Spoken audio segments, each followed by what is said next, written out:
On assiste, j'ai assisté ce soir à une émission sur KTO, euh, au, au risque de l'histoire. Et justement, au risque de l'histoire, il faudrait que l'Église catholique revoie son credo, ou en tout cas son dogme officiel. Son credo, c'est pas obligatoire, parce que son credo, c'est quand même nécessaire, parce que le credo de l'Église catholique est bourré de contradictions. Le sujet principal de cette émission était le credo, bien entendu, mais à travers le credo, on abordait le problème de ce qu'on appelait l'hérésie arienne, c'est-à-dire les arianisants, l'arianisme, la doctrine de Arius. Je ne connais pas toute la doctrine de Arius, mais je connais ce point qui a été discuté lors de cette émission, à savoir que Jésus est bien le Fils de Dieu, est bien le Messie, mais n'est pas Dieu lui-même pour autant.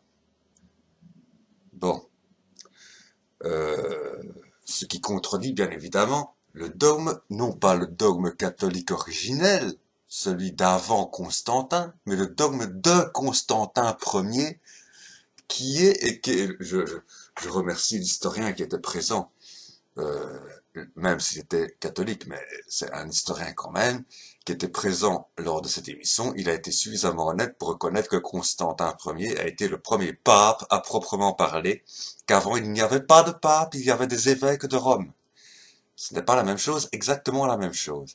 Et François Ier, oui, le pape François, hein, qu'on appelle pape François, a été le premier à remettre les points sur les i dès son élection il y a quelques années, hein, il y a déjà quelques années, mais je m'en souviens bien parce que j'ai suivi ça sur KTO aussi, via Internet à l'époque, vu que j'avais pas la télévision numérique à l'époque, via Internet j'ai suivi ça. Je vois qu'à François, le pape, enfin l'évêque de Rome François, qui dit mon prédécesseur Benoît XVI, évêque de Rome, au lieu de pape. Benoît XVI, évêque de Rome. Et il se qualifie lui-même, François, en tant que successeur et évêque de Rome, à son tour, et non en tant que pape. Donc là, on assiste à un recul, on a assisté à une tentative de recadrer le catholicisme en dehors des hérésies constantiniennes, parce que j'avais écrit un article sur église-invisible.com, je crois, hein, c'est ça. Je vais vérifier. Une des paroles de l'Église invisible, voilà, église-invisible.com, sans accent, bien entendu, hein, tout en minuscule, sans accent, voilà. Alors, comment s'appelait cet article? Ça, c'est un grand mystère.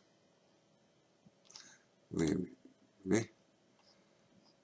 C'était, c'était, c'était, c'était, c'était, c'était, c'était, c'était, c'était, c'était, c'était, c'était, c'était.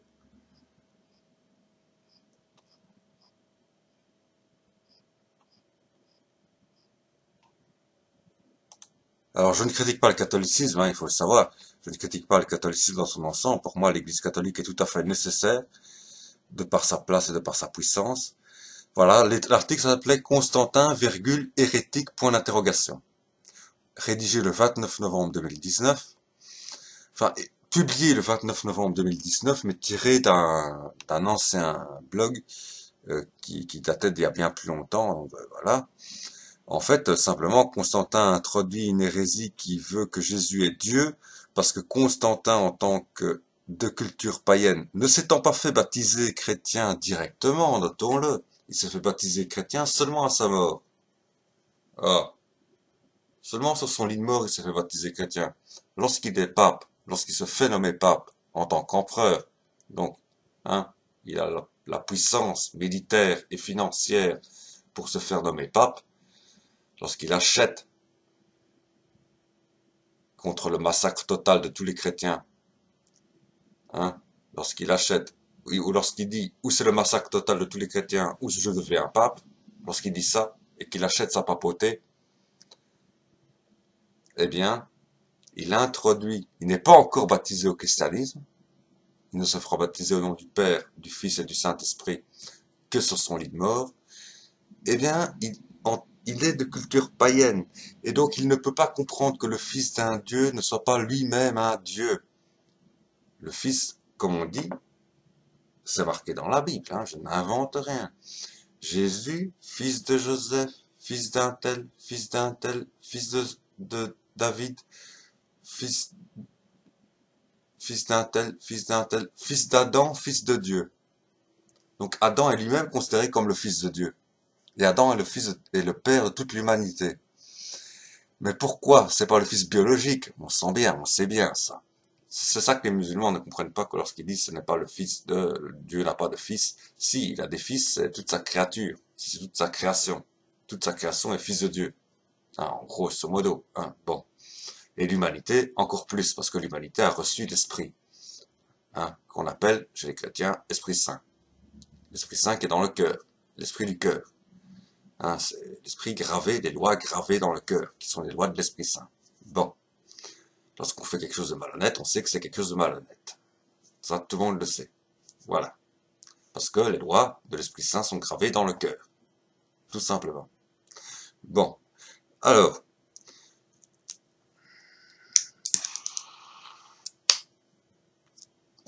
Adam est fils de Dieu. Adam est-il Dieu pour autant? Non.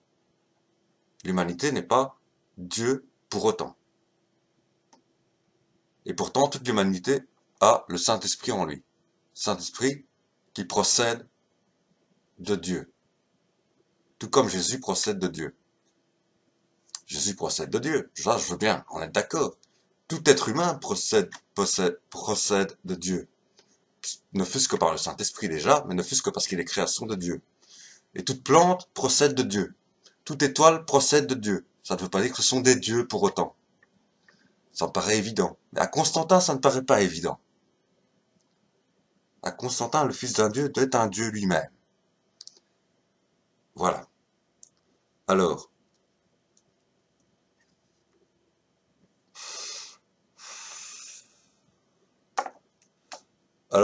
ça commence très fort, cette émission, parce qu'on nous dit, oui, mais Arius, c'était un petit prêtre isolé, c'était une hérésie de quelques minorités, et tout ça. Et finalement, 15 minutes après, on nous apprend, comme ça, tout à fait, si la discussion n'était pas venue sur le sujet, on ne l'aurait pas appris, on ne l'aurait pas appris. On apprend tout à coup que la doctrine de Arius, de dire que Jésus n'est pas Dieu, était majoritaire en Orient, ce qui n'est pas rien, tout le bassin oriental, donc là, le berceau du judéo-christianisme, le Mashrek, hein, Israël, la Libye, le Liban, la Syrie où se trouve Nazareth. Hein. Nazareth se trouve sur la frontière libano-syrienne, juste à la frontière libano-syrienne. On pense que se situait beaucoup plus du côté syrien que du côté libanais, le Nazareth. Voilà. Mais bon. Donc tout ce bassin-là, hein, le judéo-christianisme à proprement parler, les communautés qui parlaient arménien à l'époque, hein, voilà, le bassin sémite, hein, donc, hein, l'Orient sémite, l'Orient Mashrek, voilà, tout simplement. Hein, bon. Mais par contre, on nous dit, et alors on nous dit en plus que toute l'évangélisation des Gaules, de l'Espagne, des Asturies, Espagne, Portugal, jusqu'au tout au nord et jusqu'au nord-ouest, jusqu'au nord-est, a été faite avec la doctrine d'Arius, c'est-à-dire à travers la doctrine d'Arius, c'est-à-dire sous une doctrine d'Arius, c'est-à-dire que la doctrine d'Arius était majoritaire. En fait, ce qui s'est passé est exactement la même chose qui s'est passé entre mencheviks et bolcheviks. On avait les mencheviks majoritaires qui se sont fait éliminer par les bolcheviks, qui signifie tout simplement, un mot qui signifie tout simplement minoritaire, les bolcheviks faisant leur révolution et tuant tous les mencheviks traîtres à la patrie. Et ben c'est exactement ça qui s'est passé. Constantin minoritaire, mais païen et chef de l'église, de par la force de l'épée, de ses épées, dit, je vais éradiquer cette pensée qui ne me convient pas parce que je ne la comprends pas, Je ne comprends pas que Dieu ait envoyé un homme pour sauver le monde, que Dieu se soit envoyé lui-même, Dieu lui-même. Ça, je comprends, que le Fils d'un Dieu soit lui-même un Dieu, ça je comprends, mais que Dieu ait envoyé un homme pour sauver l'humanité, je ne le comprends absolument pas. Ça, c'est la doctrine de Constantin. Hein. Et donc, il veut éliminer tout l'arianisme qui était majoritaire, menchevique, dans le monde chrétien d'alors. Grèce, Celte, il n'y a que à la Rome de Constantin, dans Rome de Constantin, qu'on n'y croit pas. Parce qu'on est des païens, toute une génération de paganisme, le paganisme polythéiste, où l'empereur est lui-même un dieu, donc c'est dire qu'il a une autre opinion de lui-même, et donc forcément il a une autre opinion de lui-même, il dit c'est à moi qu'on doit obéir et pas à Jésus-Christ. C'est pas au texte qu'on doit obéir, c'est à Constantin qu'on doit obéir. C'est ce qu'il se dit. Et donc, il fait éradiquer par la force des flammes et du feu et du bûcher, déjà les premiers bûchers qui apparaîtront dès l'époque constantinienne, tous les ariens, c'est-à-dire les partisans de l'arianisme, les arianisants de la doctrine d'Arius.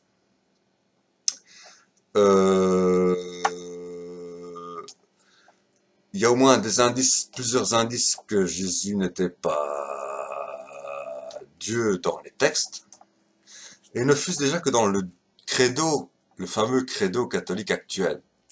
Parce que le credo catholique actuel est plein de contradictions à ce sujet. Il y a une contradiction que je n'ai jamais relevée, mais que j'aimerais bien parler ici. Donc j'aimerais bien parler ici. Je ne l'ai jamais relevé parce que je me suis dit, bon, c'est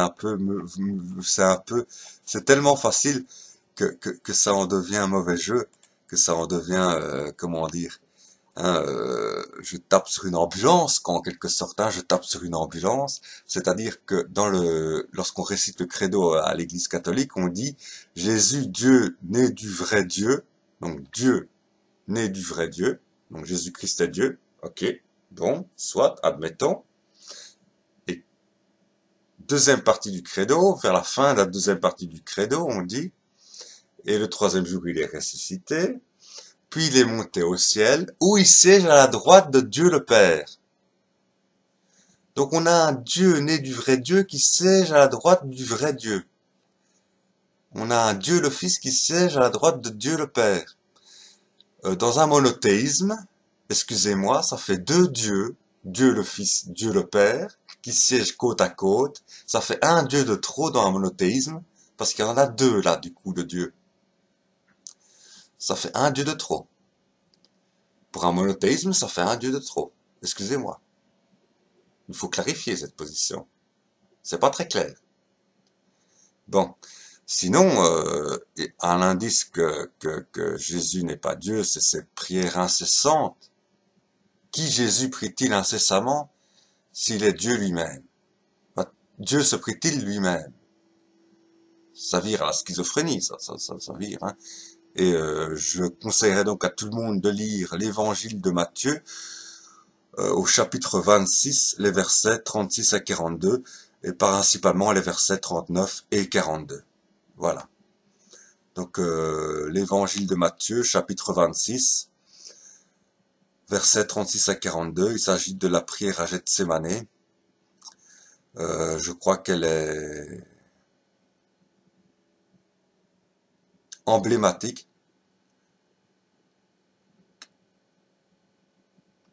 Elle est emblématique. Elle est emblématique. C'est Dieu qui prie Dieu en disant néanmoins qu'il ne soit pas... C'est Jésus qui prie Dieu. Hein, selon moi, c'est Jésus qui prie Dieu, mais selon les catholiques, c'est Dieu qui prie Dieu. Donc Dieu se prie lui-même. Enfin bon, allez comprendre. Et Jésus dit à Dieu dans sa prière, néanmoins qu'il n'en soit pas fait selon ma volonté, c'est-à-dire selon la volonté de Jésus, mais selon la tienne, c'est-à-dire selon la volonté de Dieu. Donc voilà, c'est clair et net, les textes sont clairs et nets, seul le dogme n'est pas clair. Et le dogme sont des choses d'homme, le texte est encore une chose divine. Sinon, j'ai entendu tout récemment une une assertion assez juste à l'émission d'après, ou 2 émissions après, je ne sais pas. Enfin bon, c'était assez hard ce soir sur KTO. Ce qui sauve l'homme, selon un chrétien, est la foi en l'Église. Excusez-moi, c'est la foi en Jésus-Christ, je croyais, qui sauvait l'homme. Pas la foi en l'Église. La foi en Jésus-Christ sauveur et intercesseur unique. Pas la foi en l'Église qui sauvait l'homme. Hein, si j'ai bien lu les textes. Surtout que Jésus n'a même pas l'intention de créer une Église, à la base. Donc voilà. Il dit bien, celui qui aura foi en moi sera sauvé. Celui qui me confessera sera sauvé. Donc confesser Jésus-Christ sauveur et Seigneur, on est sauvé. Confesser l'Église salvatrice, ça c'est une chose qui n'a rien à voir avec les Écritures. Voilà. Donc, je suis très fâché, non, je suis très fâché parce que on assiste à un raidissement, principalement sur KTO d'ailleurs, puisque KTO est la seule chaîne à avoir réhabilité, la seule chaîne catholique, radio et télé confondue, à avoir réhabilité l'Inquisition, en faisant une émission spéciale qui expliquait que l'Inquisition, c'était pas si terrible, ce qui se passait sous l'Inquisition à une certaine époque, c'était pas si terrible qu'on veut bien le dire, hein, c'était assez doux, etc. Voilà, bon. Et quelques semaines plus tard, une émission, enfin, pas réhabilitant, puisqu'elle est déjà habilitée dans le catholicisme, mais expliquant que l'Opus Dei se fait très bien, etc. Voilà. Donc, voilà, donc je suis assez remonté, faut m'excuser, mais je crois que Arius est plus que jamais nécessaire à notre pensée, à une pensée rationnelle. Et comme l'écrit le dogme de l'Église catholique, dès le début, ce dogme de l'Église, pas le dogme de l'Église catholique, le catéchisme de l'Église catholique. Dès le premier paragraphe, il est écrit: la foi et la raison se complètent. La foi ne doit pas contredire la raison, et la raison n'est pas là pour contredire la foi. Si l'un contredit l'autre, c'est qu'il y a un problème quelque part. Alors la question que nous nous posons maintenant, est-ce que l'on doit donner raison, est-ce qu'on doit donner priorité à la raison ou à la foi? Dieu peut s'atteindre par la raison. C'est la première phrase du catéchisme de l'Église catholique. Dieu peut s'atteindre par la raison. Si je n'atteins pas Jésus-Dieu par la raison, ça signifie que l'hypothèse Jésus-Dieu est une hypothèse fausse. Tout simplement. Voilà.